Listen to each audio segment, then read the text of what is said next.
CNN assembled a group of Republicans, Democrats, and independents discussing Biden's accountants to confess Wednesday hall and Republicans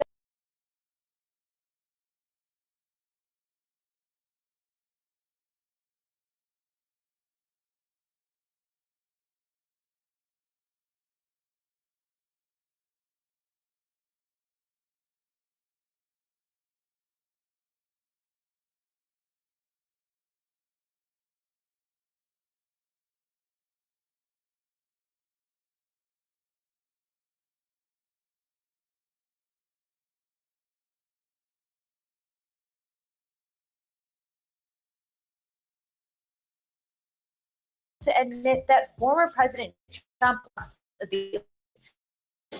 spoke dangers of facing politics. This danger to the country attack our rule of law is Trumpism. If there is law and we become one of these countries like Turkey and others that have really become right-wing, be really dictatorships, it doesn't matter what you stand for. Heimlich also touched on the spate of voter suppression laws being introduced by Republican legislatures around the country, and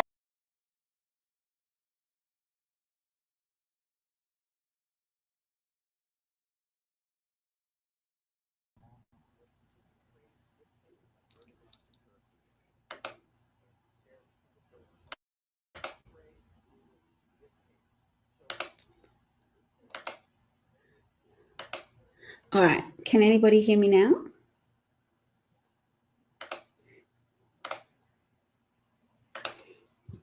I will type the message. Marsha can hear. Yes, Marsha can hear. That is what's important to me. Fantastic. Thank you for being so on the ball to communicate with me on that issue. I'm sorry I was talking for so long without being audible to anyone. Hi, Bob. All right, I might go back to this particular video because it's a Republican voter who articulates very well and in fact reminds us of why it's unsurprising that Republicans are pushing voter suppression when we look to their current rallying leader. Not in real terms, Trump is not the leader of the Republican Party officially. He's an ousted president who could hold on to only one term, which is quite unusual in the scheme of American politics. Many times American voters will give a president a second term as a second chance, even if their policies and positions haven't been wildly popular in their first term. Marsha says, we missed your pearls of wisdom. Bless you, Marsha. And she says, I'm so glad you were here. I know now I'm proudly displaying my location up on the screen because I'm very happy and excited to be in Boston. I'm loving the temperature. It's so good, and it's reminding me that I was probably missed Sydney temperature. Singapore was quite hot. I started broadcasting while we lived in Australia, but when we moved to Singapore, you might have seen I was often wearing summery clothes and looking hot and having air conditioning on.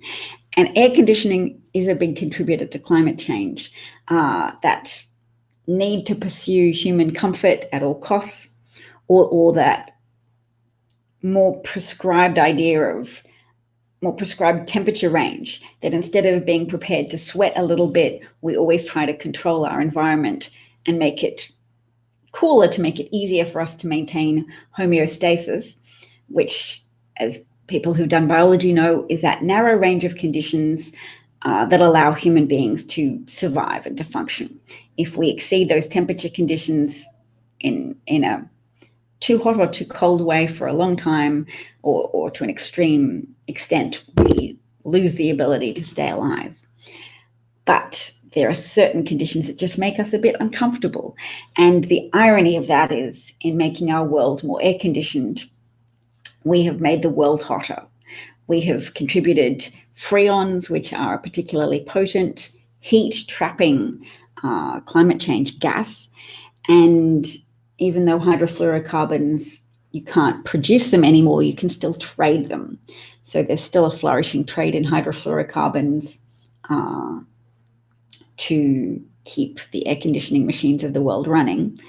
And I'm not suggesting we all wholesale abandon air conditioning at this stage, just that we begin to grow our awareness in a relatively urgent sense of how we can't swap our convenience for our children's futures, and how even now it's a complicated issue, but we have to believe in the human capacity to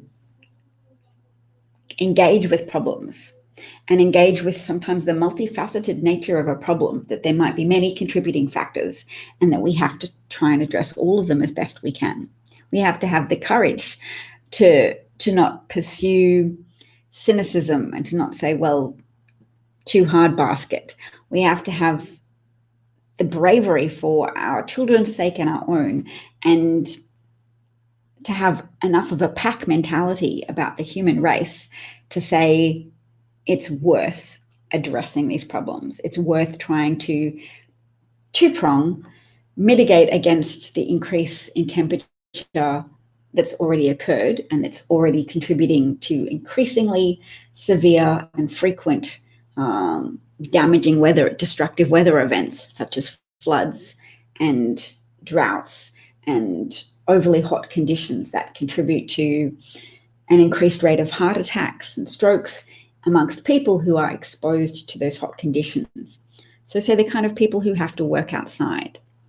We have to be prepared to dial down our individualism and pursue a degree of thoughtfulness and empathy and political will to take care of other people in order to take care of ourselves. So that I'm introducing a view of altruism, which says altruism doesn't have to be pure. It's okay for altruism to be mixed in with a healthy degree of self-protectiveness and family interest as well. I once met at a party a very right-wing radio host. He'd been fired from his job as a radio host for being too right-wing. He was so Islamophobic that his family were getting death threats, and also the radio station he was employed by no longer wished to be associated with him. He was so disparaging about people of Muslim faith that he was fired, which is pretty extreme because as a shock jock, you often attract the clickbait of higher ratings because you validate in-group, out-group animosity, that type of very basic human instinct, bad human instinct, to say, my kind of people are good, your kind of people are problematic and not worthwhile. And to have those prejudices that mean you think other people have abandoned self-interest, that other people are making the world more vulnerable because they're not acknowledging the same reality that you acknowledge. It's like, what? When has any good ever come of trying to expel or oppress or exclude all of the adherents of one religious faith?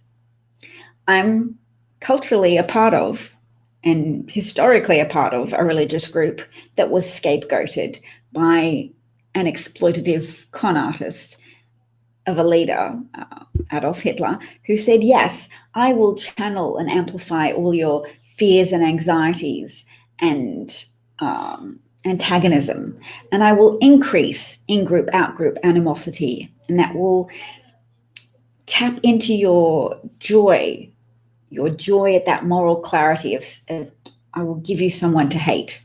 And I will allow you to hate them thoroughly, and I will allow you to hate them abundantly, and I will continue to ratchet up the idea that there are political solutions to our problems through putting some people in camps and killing them. So I recognize when right-wing people are ratcheting up the animosity levels towards a certain group, and doing so in the name of rationality. Oh, it's so rational to scapegoat people as communists or Jews or Muslims and say that they are responsible for all the ills in the world, when actually you need a more nuanced view of the situation, and you need to say, okay, strengthen cooperation between intelligence agencies. Don't let George Bush steal an election through the cooperation between his brother, Jeb Bush, the governor of Florida, and conservatives on the Supreme Court to take an election victory away from Al Gore and say, no, we're not going to allow a count of further votes in Florida. We're just going to cut it off there and say, okay, George Bush narrowly wins the Electoral College vote, so that then an underprepared George Bush administration comes into office and immediately focuses on resurrecting contracts with oil and gas companies and deprioritizes a Clinton administration priority of monitoring intelligence information and paying attention to what people are planning, including things such as terrorist attacks. Because the George Bush administration, they're not responsible for the attacks, but their neglect and their deprioritization of monitoring terrorist communications is a factor in why 9/11 was able to happen, was able to be perpetrated upon the American people. So there's a long-running thread of various conservative sabotage of not purposeful, sometimes conservative negligence, willful sabotage, or inadvertent neglect. And both elements can contribute to a significant amount of damage. Just as Donald Trump's purposeful neglect and inadvertent neglect of the American people contributed to what I'm going to describe as a pandemicide, an imposition on the American people of a herd immunity approach, just to let COVID-19 ravage the American people, in the hopes from the Republican side that it would be limited to, or relatively disproportionately limited to, blue states and to the Black people and people of color who are employed in essential services. Because that is what happened initially with COVID. It affected blue states. It affected the type of cities that, the American cities that are most attractive to global visitors, the cities that have so much to offer that they are attractive to business travelers and to tourists. And those states often tend to have higher numbers of educated people, higher numbers of financially literate people, and they suffered horribly. New York incurred so much loss within the first few months of the pandemic outbreak in the United States, at a time when Trump was having conversations with journalist Bob Woodward about how he understood that the virus was airborne, about how he understood that the virus could impact people more than just the elderly, that it could impact people of any age. Trump knew that and was having conversations to that effect in February 2020. But he wasn't having those conversations with the American people, and critically, he wasn't having those conversations with American governors. An article in Vanity Fair used information from some sources, from some whistleblowers who had been part of Jared Kushner's team to construct a national testing strategy and to then give that to the Trump administration and have that delivered to the American people.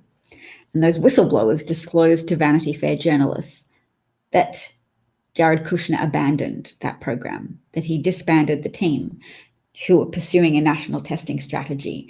And they did so because Jared Kushner didn't feel that it was politically expedient to help test for the virus, that it was politically expedient to help contain a virus that was impacting Democratic governors, impacting the constituents of Democratic governors.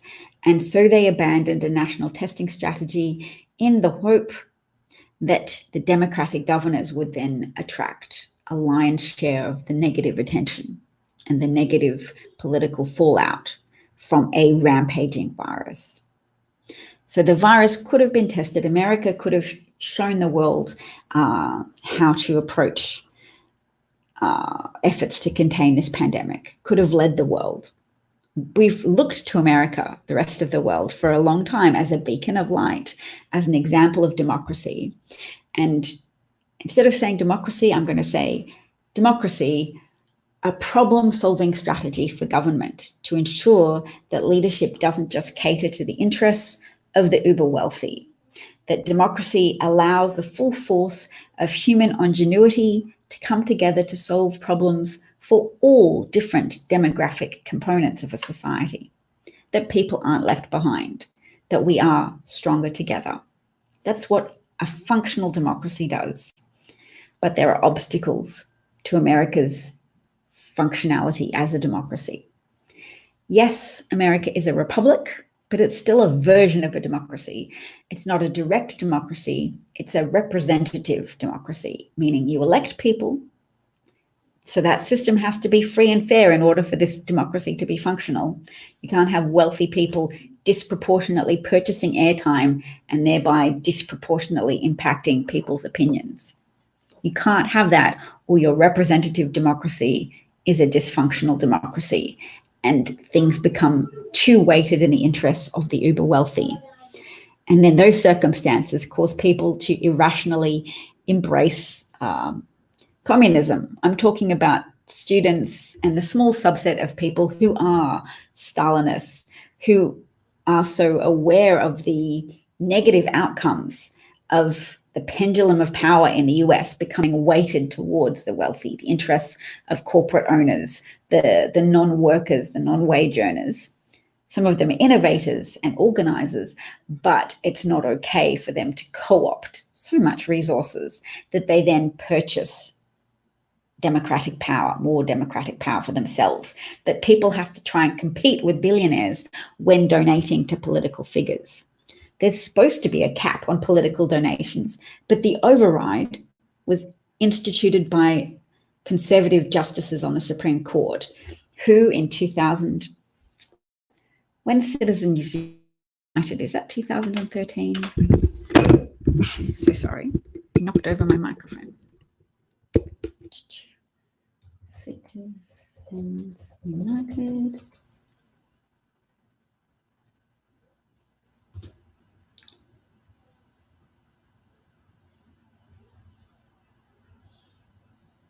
$200, 2010.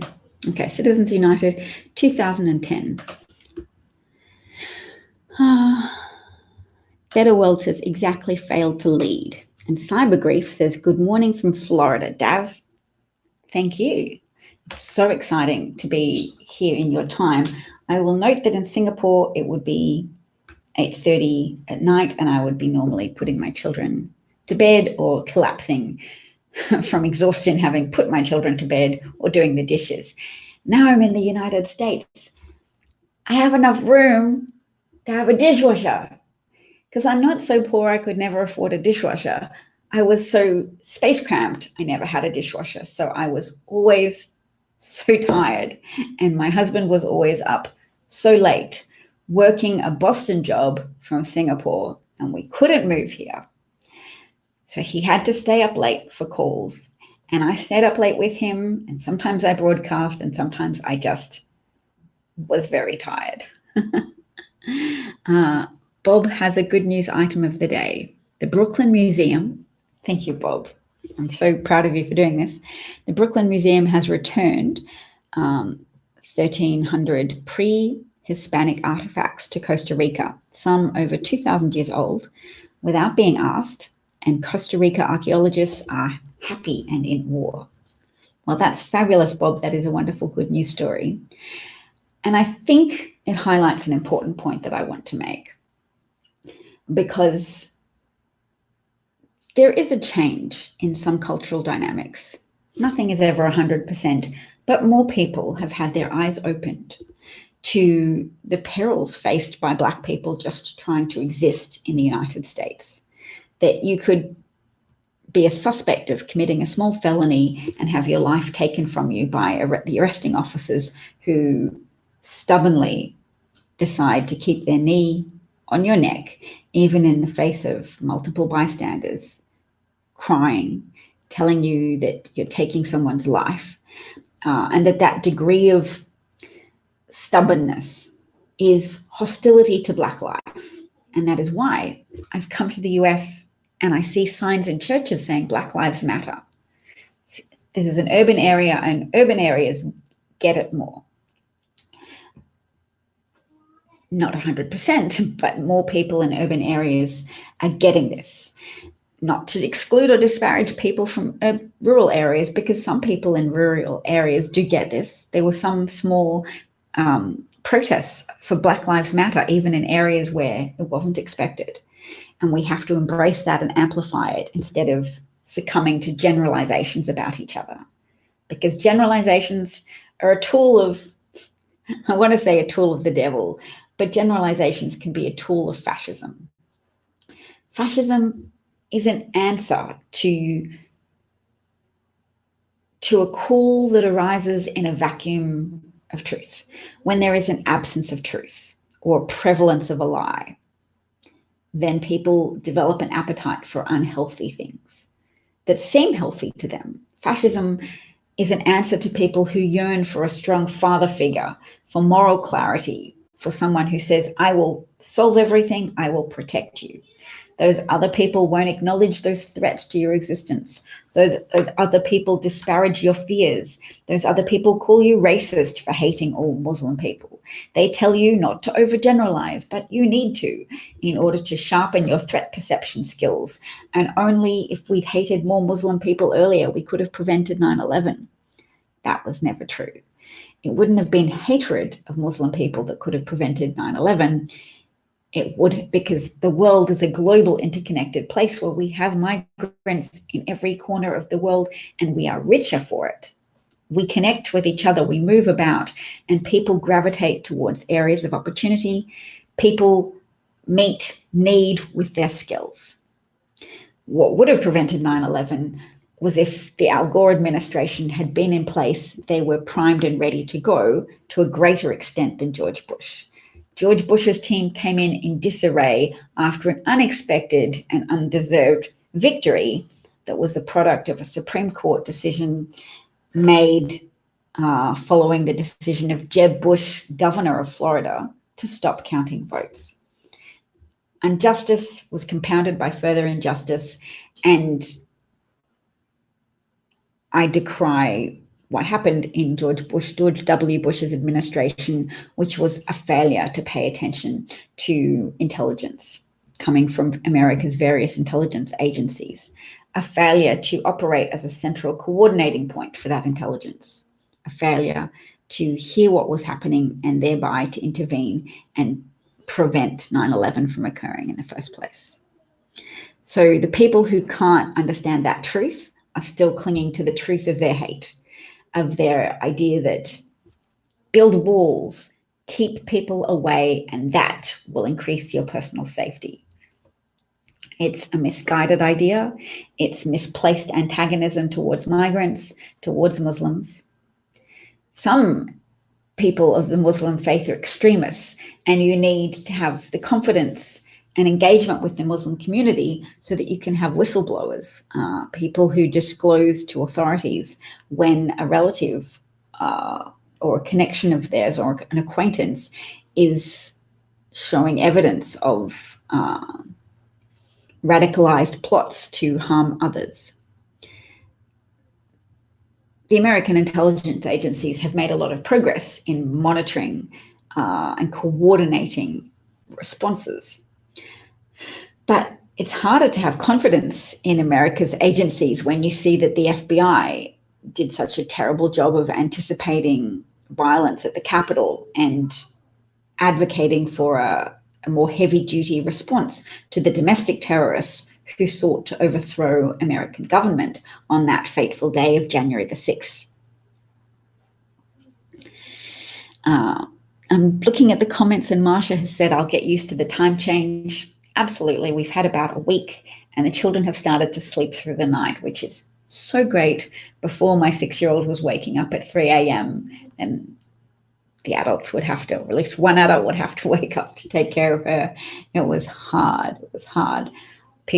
Other people have it much harder, so I won't dwell on that, just to say I'm so glad to be here and functional in the daylight, and to be able to look at things on Twitter that say, watch this with us tonight, watch the Olympics, and to think, well, I could if I wanted to. I'm on the same timeline as America, and I no longer see videos that say not available in your area. I'm no longer excluded from participating in a lot of American things. And my heart is with America. I think my family will probably stay here, and that we will seek to become US citizens, and that I will try my best to run for office or to become a more potent force in the entertainment field, do something to transmute the passion that I have for public service, for improving things, for unifying people around pro-social goals rather than the succumbing to the anti-social goals of misdirected hate and antagonism that feel good. I'd love to be part of a patriotic movement that celebrates what's great about America, that acknowledges you don't have to think everything's perfect, and that the whole of humanity needs America to address its imperfections, because the subversion of democracy to the interests of the uber wealthy is a big obstacle in front of humanity with regards to mitigating the effects of climate change and preventing further escalation of climate overheating. We've got 3 enormous crises to face as a species relating to the environment. We have global overheating and consequently a surge of natural disasters that will only exponentially increase in prevalence. We have a biodiversity crisis, meaning some species are under threat that contribute to and underpin our food web. The biodiversity as a whole is dependent on the existence of bees and birds and frogs and even other insects that all have a critical part to play. And when their existence is jeopardized at a species level, the existence of our food crops is also jeopardized going forwards. So yes, biodiversity, climate overheating, and also chemical pollution. That our fancy rain jackets and our waterproof clothes are produced in factories that leach forever chemicals into our environment and contribute to increasing risk of cancer and autoimmune diseases and just general poisoning of carbon-based life forms. I just mean to say creatures, that we are nature, we are part of nature, and there needs to be more connections drawn between what we own and the negative impacts that are a corollary of some of the production of those products.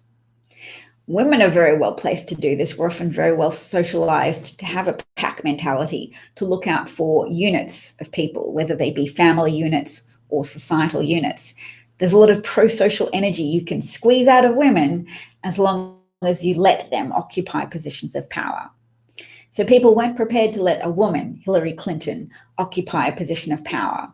And by that, I mean millions of people were and voted for Hillary Clinton, but some of the holdouts of men who fear female power, Democratic men who just couldn't bring themselves to vote for a woman, or men who got lost, who fell down the rabbit hole of misguided loyalty to Bernie Sanders, to the Russian cultivated disinformation campaigns about how Bernie was robbed and that Hillary was a thief who stole from him and had to be punished. She didn't. She's more popular and successful than him. She's pragmatic and progressive. Bernie Sanders is a bit of a communist who lacks broad-based appeal and who lacks appeal with Black voters who have the pragmatism to know that Americans and the American Electoral College system has a conservative bias to it that cannot be overcome with cult worship of cranky grandpa who wants to redistribute America's wealth. Because, yes, helping the poor and the middle class is key to American success. You have to expand Medicaid. You have to do things that allow people in your society to have access to healthcare. Medicare for all isn't always a popular offer when people realize that it means giving up their private health insurance, because some people welcome the flexibility and specialized care that private health insurance can bring to the table. Private health insurance is often underregulated in America, and a lot of people are very frustrated with it. The fact that you have to argue with bureaucrats who want to maximize the profits of their private insurance rather than give you access to the healthcare you need in a preventative sense, in a proactive sense, or in a present sense. So yes, cranky grandpa was prioritized by Russian officers as being central to their strategy of shoehorning Donald Trump into office by undermining the female candidate who opposed him, by calling her a thief, by pretending that she had stolen from Sanders, that there was some wrongdoing there. There wasn't. She's just more popular than Bernie then and now.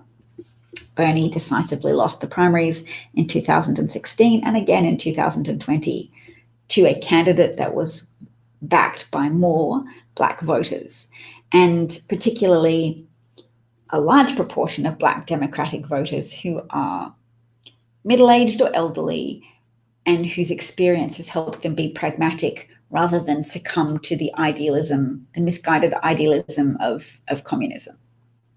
Communism does not have any political foothold in America as much as Fox News might like to holler about it. Oh yes, Marsha's got a great suggestion. She says you should take a course at one of the universities and meet like-minded people. I would love that. And now I'm physical proximity to Harvard, to other universities here. This is a university town, and I could meet people. My husband has a limit of how much he wants to talk about American politics, but I could talk about it. I could talk with people all day. All day. My children let me talk about it a little bit because Donald Trump's antics were funny in a tragic sense, but also in a literal sense, when he suggested that that the increased cases recorded in America were a function of increased testing. My children could laugh at the ridiculousness of that. It's ridiculous doesn't detract from the fact that people buy it, that Republicans buy it and say, yep, it's not that we have more cases, we just have more tests. Because motivated reasoning is very powerful. Motivated, tribalistic, cultish, person-centric logic, where you believe something because a trusted figure told you so, and you lose your ability to question it or look at it in an objective way. You just spout Fox talking points. And people are often amazed at how shrunken the reasoning capacity of their conservative friends and relatives seems to be, that they can't engage with facts or evidence anymore. It's as if their brains have shrunk. Their brains have shrunk. This is what happens to people under extreme emotional pressure. They begin to cling to certain affirmations and cling to trusted figures who have lied to them because it becomes their raft in a sea of emotional pain possibility, because the possibility of error is very painful to people who claim to be patriotic, who claimed to love America, and whose voting choices and whose ongoing support for Trump helped make him powerful enough to give him enough power to harm not just the dupes who accidentally believed in him enough to send him money, to invest in him as a businessman, but Donald Trump voters gave him the power to harm people at scale, gave him the power to deprive hundreds of thousands of people of their futures.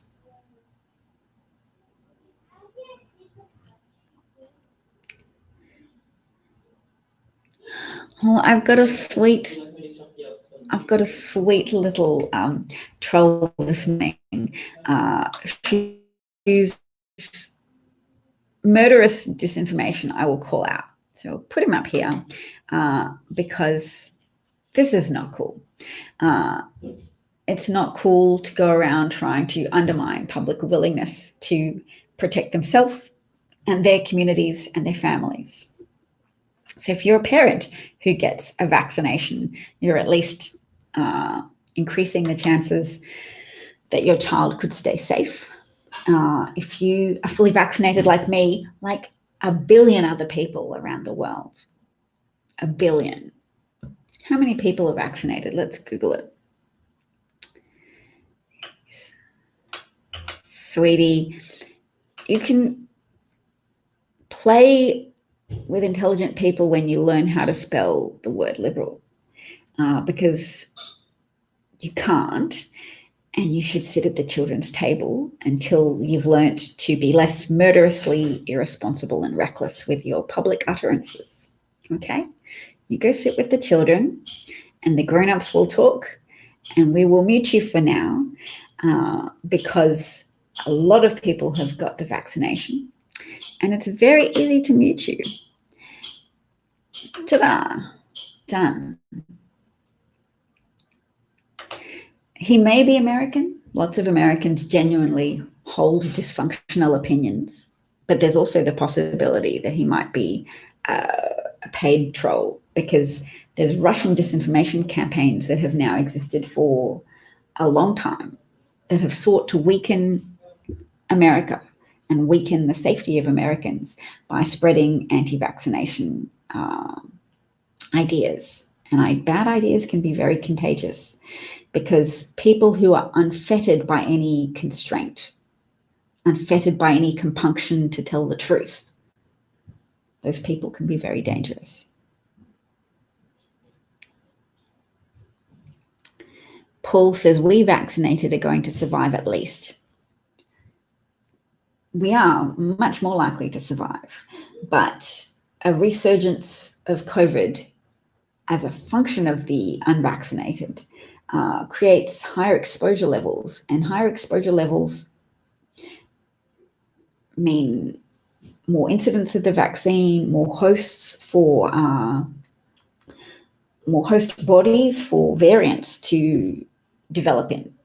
The viruses can't grow outside of hosts, so human hosts are creating walking petri dishes for lots and lots of reproductions to occur, including lots of potential for different mutations, some of which will not help the virus mutate, some of which will not help the virus have better transmissibility, or better viability in human bodies, or better ability to evade immune system responses. But some of the mutations will. The more you throw at the wall, the greater the likelihood that some will stick. And the unvaccinated people are creating more opportunities for variants to flourish, which can defeat the vaccines. So the vaccine efficacy is already falling as a result of unvaccinated people who are providing host bodies for the virus to flourish in. The Pro-Truth Pledge says, love your reply to trolls. Thank you. Some days I have a good game for troll reply. Some days I'm less good. The Pro-Truth Pledge at the Mobius Fund also says, I'm interested in promoting your chat amongst my social media friends. What would be the best way to do this? I love your question. Thank you for asking it. It's so valid. What can we do to promote this broadcast? I have a Twitter account, and it automatically sends out an invitation to watch this broadcast. So you could retweet that from my page. My account is davcat43. I can direct you to my website. It's davcat43.com. It's unattended at the moment, but there's an old blog there. And when I get a new website, I'll link it to that. So there's a few different ways you can try and promote this broadcast, but just being here and expressing that type of interest in the broadcast is very innovating. No, wait, innovating is a word I'm going to have to check. Because if you spell it E-N-E-R-V-A-T-I-N-G, innovating, that actually means the opposite of what I wanted. I was reaching for a word to mean energizing. Innovating actually means causing one to feel drained of energy and vitality. So the innovating humidity of the coast. Humidity can drain you of energy. There you go. That's my word of the day segment. I need a little sound to accompany it.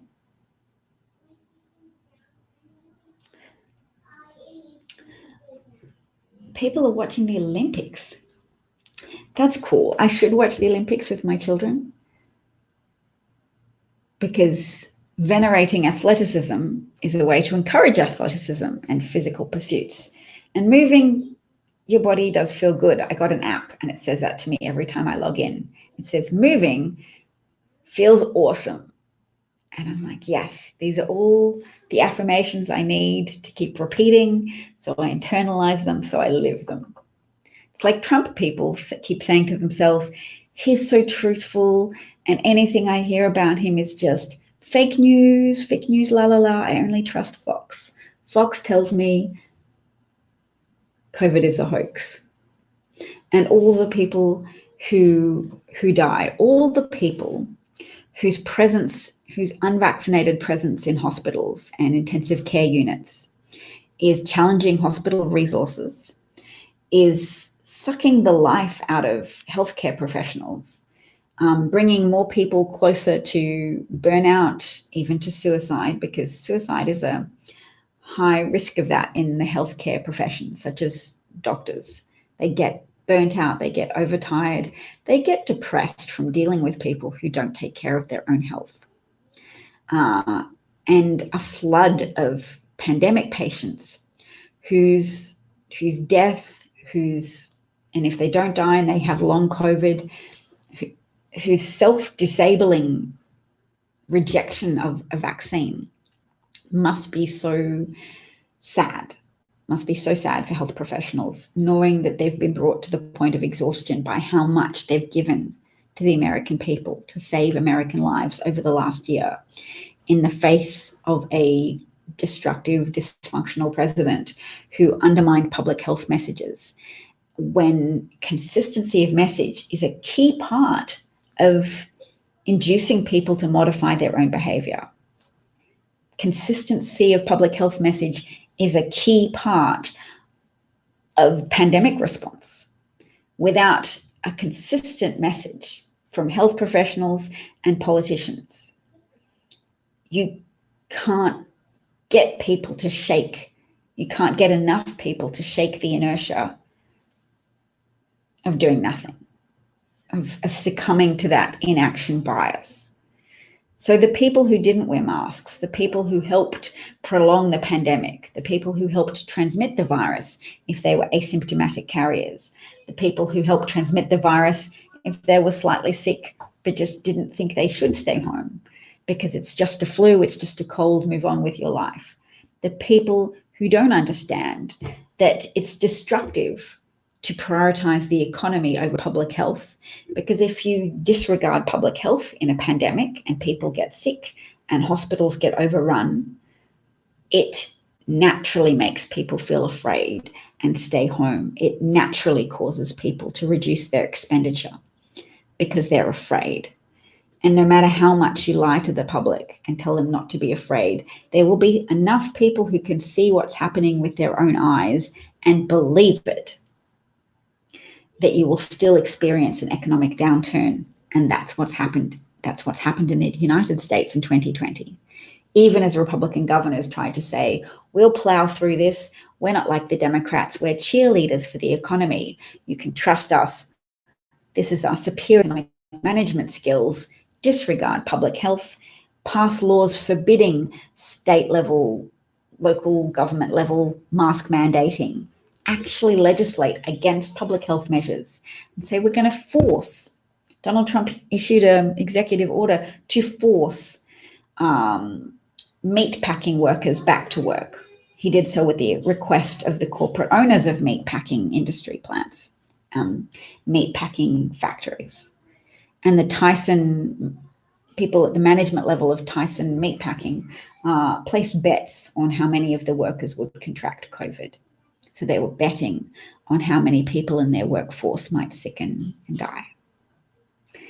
And that level of coldness, that level of emotional distance from each other's fates, that's a function of bad ideas, the contagion of bad ideas in America. The idea that you should blame people who suffer misfortune. The idea that you should just be glad that you're not them, that you're not a worker who has to do manual labor or who has to work in a factory, that you should just be glad you're not them, so it doesn't matter if you're exposing them to higher risk of death. It doesn't matter if you're creating an unsafe environment. Maybe you'll get a fine. That's just going to be a cost of doing business, that lack of caring. I read an article on governing.com about windscreen bias. Apparently, most Americans own cars, and then there's a lack of empathy for pedestrians who get killed by increasingly tall cars that have a higher mass and so are more likely to cause deadly injury to pedestrians when they come in contact with them. Lower cars knock people over at the legs. Higher cars, I guess, ram into people's torsos and are more likely to cause death. But that people who drive cars haven't been asked to develop empathy for the kind of people who don't own cars and have to cross a 7-lane highway to reach a bus stop to access public transport. And that lack of care has infected American public policy, and that there aren't enough politicians and there isn't enough public support to make pedestrian-friendly policies. And that's a function of lack of empathy towards people with less money. And every bit of bias or lack of sympathy for people with less money is connected to racism in the United States, or is compounded by racism. Because the kind of ideas that helped people justify slavery to themselves and then helped people justify segregation, because there was already this entrenched belief that favoritism towards white people must be upheld because they were uniquely, spiritually, and legally ordained to rule over an inferior class of people. So that even when there was an Emancipation Proclamation, even when 2 years later slaves in Texas were also freed, and later than that, Delaware and Kentucky, final slaves were freed, it was too contradictory, too startling to many white people to be forced to then live in a country where Black people were able to vote and able to exercise political power. So they had to damage that. They had to sabotage the rights of Black Americans, of freed slaves. And they've always sought to rationalize that the poverty that arises from being a freed slave who's then free but has no mechanism of employment and no land to cultivate of their own, to disparage the worth of that entire demographic of people, to say, well, God blessed us with wealth and they have fallen in God's disfavor. God doesn't like them. They're not as good as us. The need to hold on to that truth, that self-devised truth. Think of how many ills in America are driven by the inheritance of that white reluctance to contend with the reality of that injustice. The need to perpetuate injustice in order to keep up the illusion that it was never unjust, that it was always spiritually ordained, that it's just the natural order, the false naturalistic, the naturalistic fallacy that Black people are inherently of lesser value than white. Think of all the Republican politicians who have voted against the expansion of Medicaid, who have sent back federal funds to the government, hurting their constituents because they know that a disproportionate number of their poor constituents will be Black, that 13% of the American population are Black, but more, a higher percentage of America's impoverished population are Black because of the legacy of not only slavery, but of Black disenfranchisement. White disenfranchisement of Black excellence and Black wealth, of the white people who've burned Tulsa and burned Rosewood because the sight of flourishing, prospering Black Americans was so emotionally abrasive to their own worldview that they could not stand for it. And that people like that still exist today, and that powerful motivation still exists today to continue to perpetuate economic harm, access to social services, harm to people, all the urge to harm Black people in order to uphold the integrity of dysfunctional views of white superiority. So white supremacists don't have to go around in a hood. There's plenty of white supremacists in elected positions in American states who are still perpetuating harm against impoverished white people, because it's a nose being cut off to spite their faces, because their intention is to harm Black people, or their intention is to continue to derive community support from racists who rejoice in Medicaid expansion being shut down, who rejoice in the deprivation of access to healthcare amongst poor people, knowing that they are disproportionately hurting Black Americans. And it takes white people knowing this, becoming acquainted with the historical truth of purposeful white disenfranchisement of Black Americans, rather than to keep harming people rather than ever admit that harming them was wrong in the first place, to continue to extend that harm rather than draw a line and say that was wrong. There are a lot of people, like children, who will keep doing something wrong in order to defy any assertion that what they're doing is wrong. Like somebody who keeps hurting their sister and saying, well, she was annoying me. I'm not going to stop hurting my sister because I'm staking my claim that she deserves it. Have you seen children do that? I've seen children do that, and I stop it. I say, you're not allowed to hurt your sister, or sister, you're not allowed to hurt your brother, and you're not allowed to keep doing something wrong just to satisfy your emotional need to claim that you were never wrong in the first place, to avoid your own bad feelings of guilt. Humans will lead everyone on a merry dance to avoid bad feelings. It's part of our adaptive nature. We gravitate towards things that make us feel good, and we move mountains also to avoid bad feelings. Look at all the crutches that adults use to avoid bad feelings. Look, including me, I need to eat less sugar. I'm working on it. But the opioids, the illegal drugs, the burying oneself in Netflix to avoid contending with what's happening in the world, the distractions that we use, all the while we tell children hypocritically that they have to control their emotions, that they have to avoid overindulgence. It's okay. I'm okay with that hypocrisy, because we still have to tell children the right thing to do.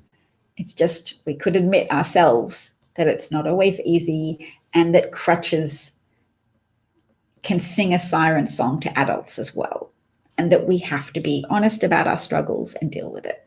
When you're honest about struggling together, it makes parenting a lot easier, and it makes, I guess, governing a lot easier as well. A lot easier, or a lot more ethical? A lot more ethical. So Joe Biden is ethical in the way that he at least makes that admission that there is an urgent need to address the self-perpetuating cycles of disadvantage, the inertia of racism, the inertia of discrimination and negative outcomes in housing, in employment. I've seen economists note that when they say the recession is over, they're like, who is the recession over? And their point is that many Black people haven't yet been rehired. They're often first to be fired in a recession and last to be rehired when the recession ends. So there is still a disproportionately high level of unemployment.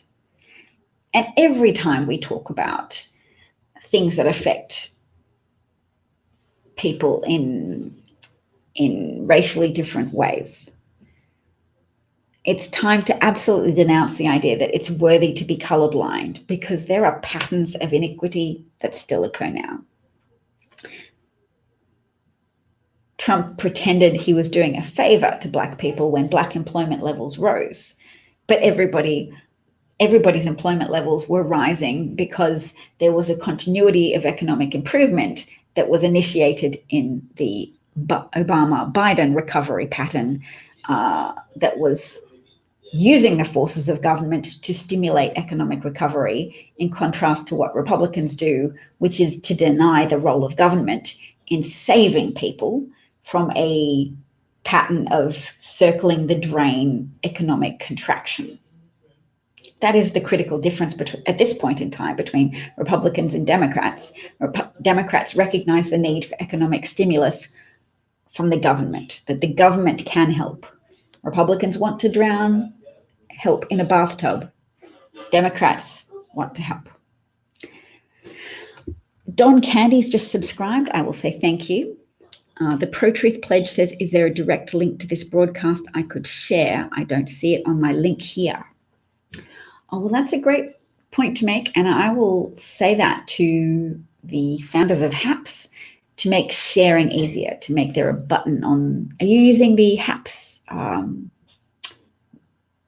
app? I think HAPS has an app, and that they should maybe make a button more readily available to copy a link so it can be shared. And you can share this broadcast on YouTube as well. Oh, yes, you're on YouTube. So let's see if I can find it myself.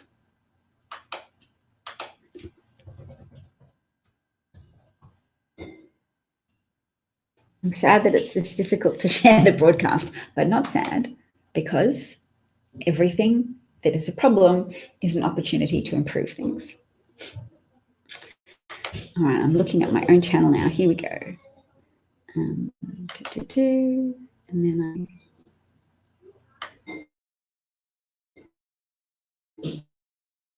okay. So this is what the link looks like. I just found it on YouTube. Probably can't directly click on this link, but that's me. That's my YouTube broadcast of this specific broadcast. All right. I think, oh, my family's going out now. I'm going to go out. We're going to go do tourist things in Boston. We're settling into America. We are going to be gosh darn Americans. And I wonder if my children will get an American accent. I'm excited. My husband's going to see if he can make it to his ideal job in his profession in this country. He gives it 2 years. Man, if I become more successful than him, which seems very unlikely to me, but if I become more successful than my husband, then maybe we could stay here regardless of whether or not he achieves his dream job in 2 years. So let's make that happen. Let's find a way for me to use whatever talents I can bring to the table in a way that helps my family stay. Oh,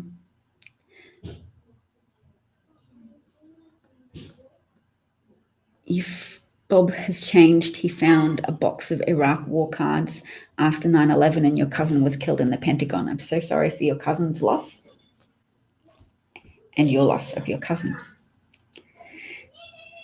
So the Iraq War cards were celebrating the Iraq War. I wasn't on the side of the Iraqis. I supported the Iraq War at the time. I thought it was something the American government owed to the people of Iraq after the last war, or owed rather to the Kurdish people, owed to the Kurdish allies. So I was like, okay, this Iraq war could be good.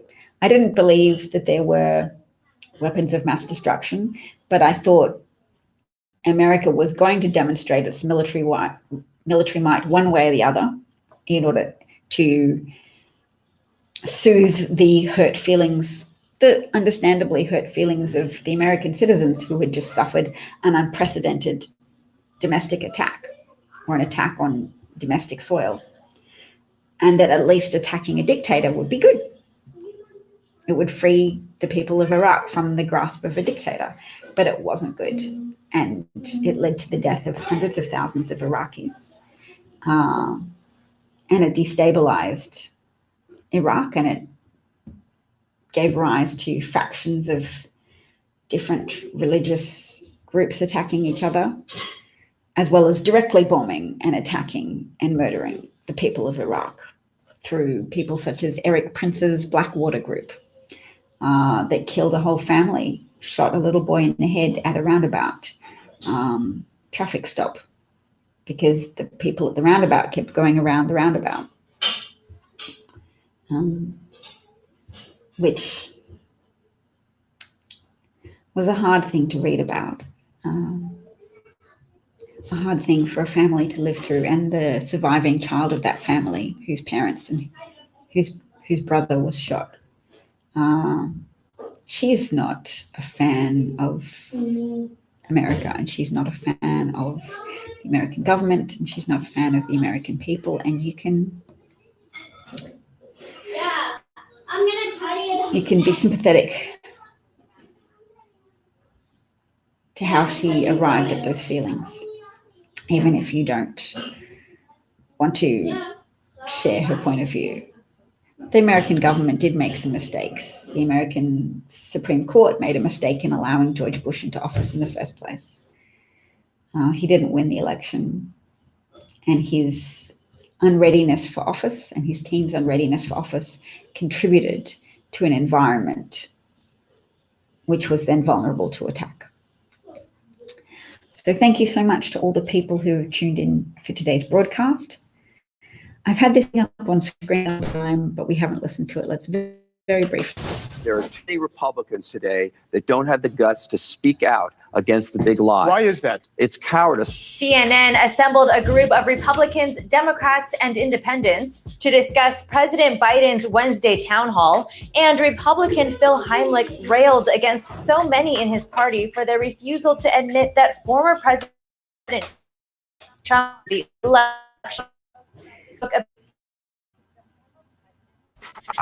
president's politics. The greatest danger to this country right now is Trumpism. If they're able to attack our rule of law and we become one of these countries like Turkey that have really become right-wing, be really dictator, it doesn't matter what you stand for. Heimlich also touched on the spate of voter suppression laws being introduced by Republican state legislature. By the way, about acts on voting and voter suppression. Right. Because look what happened when Trump was in office. What did he do? He praised dictators like Erdogan in Turkey and Putin and Duterte in the Philippines. He praised brutal dictators. So who does he look up to? And Heimlich called out his party for attempting to whitewash the reality of the violent insurrection at the Capitol on January 6th. When people in my party, the Republican Party, accommodate or refuse to criticize those who attacked the Capitol on January 6th, you can't turn around and then talk about being tough on crime. I think it's shameful. Yeah, so that was from Yahoo. Thanks, Yahoo, for that. Very important points. Trump valorized dictators, so unsurprising that the Republican Party is now valorizing anti-democratic measures, that they're trying to shrink the electorate, restrict access to voting, make America a one-party state where it's impossible to elect Democrats. That's their goal, and if they are unchallenged, they will succeed. Of course, there are lots of challenges mounting to those Republican voter suppression measures, but they need public support to be successful. Hi, Jeff. And Bob says, check out the Old Sturbridge Village from Boston. It's about an hour away. Thank you so much. Take care, everybody. Have a great day and talk to you again soon.